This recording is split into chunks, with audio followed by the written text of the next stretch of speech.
university is that I want to excel in academics. I want to be smart. I want people to know who I am so that they can come to me for help. Probably by my second year, I'm going to be tutoring kids in first year with all that knowledge I have. But that didn't happen. In no way. In first semester, my marks were terrible. I was failing courses. I was not doing well. So what did I do? I took advice of all of my peers. I changed all of my second semester courses to what they call the bird courses. Those courses that you can get above 70. So what was I doing at this point? I was letting this marks between 50, 60, anyway, 40. Those marks I were getting. I was getting those.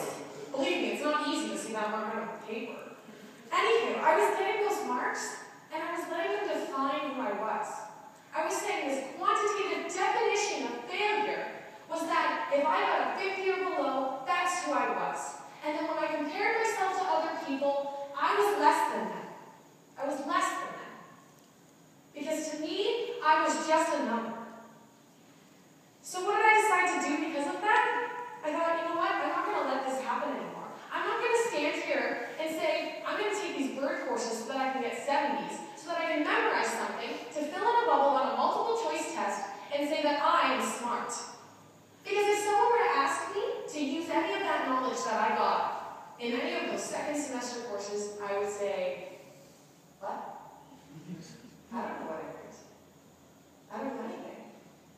Everything that I read in that so-called textbook or online lectures, I filled in a bubble, I got a good mark, and I was okay.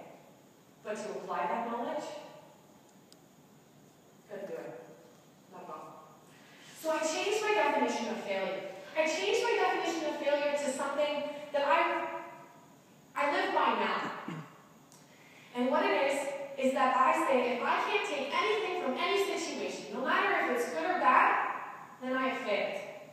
If I get a mark of 30, 40, 50, 1, whatever I take from that, that's what I will be winning. And I will not be failing.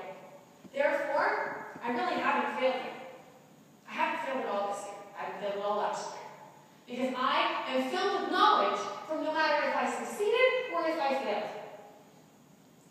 The second thing I want to bring up is how to set realistic goals. Now, my entire life I've been setting goals completely wrong. I've been setting them way too low or way too high. When I set them low, I accomplished everything on my to-do list. And at the end of the day, I realized I have 30,000 more things that I needed to do, but because I didn't put them on my to-do list, because I set it way too low, I am just even more stressed than I was in the beginning.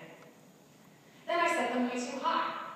I set my marks way too above the bar, and at the end of the day, I'm still feeling that failure that I felt in the beginning.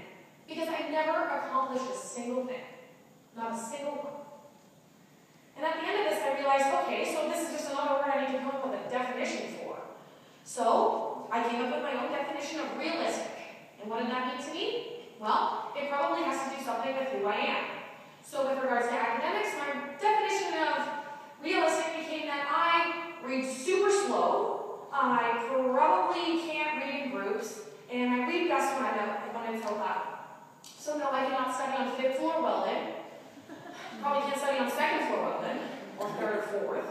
So the best thing is to just avoid well then.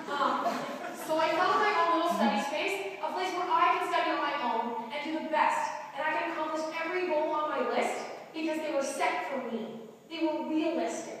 They fit who I was, and they fit who I was going to become as a person in extracurriculars, in academics, whatever it may be. I learned to set these goals so that I can feel more accomplished and stop fearing failure and feeling like I was nothing or comparing myself to everybody else because, you know, we all came to Western, we all got in, which means we're all smart, which means that we all compare ourselves to each other, and then at some point, one of us is going to be below the other, and I always felt like I was here.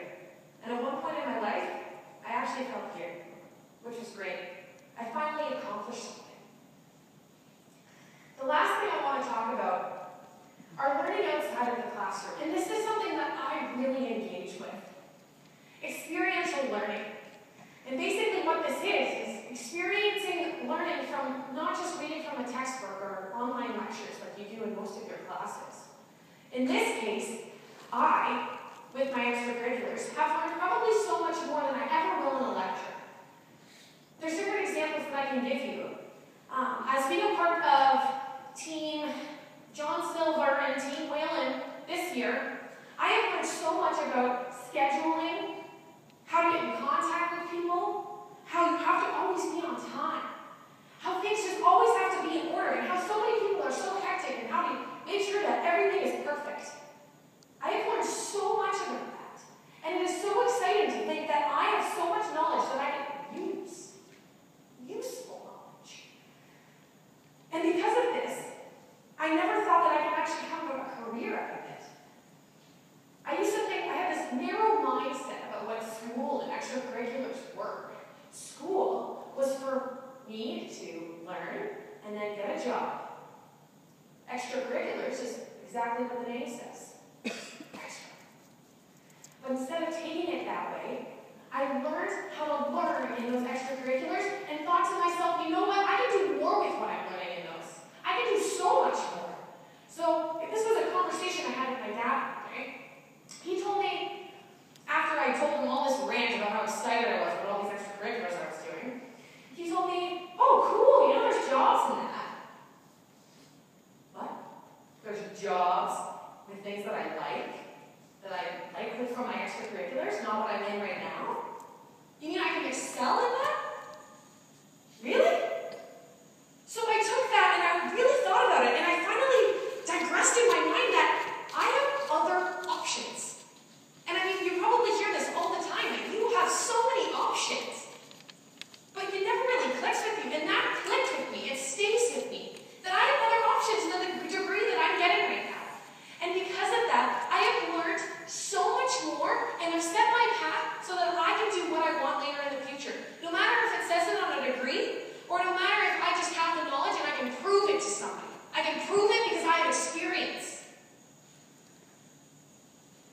These are the three things I really want you to take away from my speech. I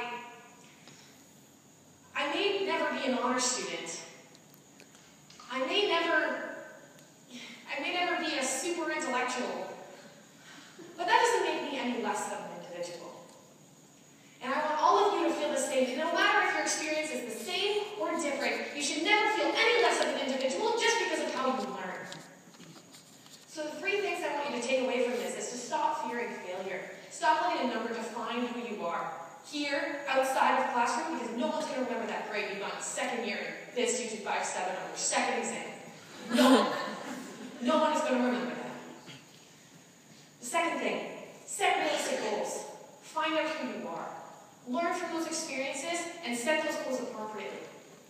And lastly, learn from everywhere that you are.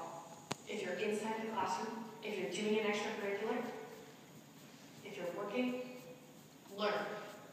May the experience be bad or good,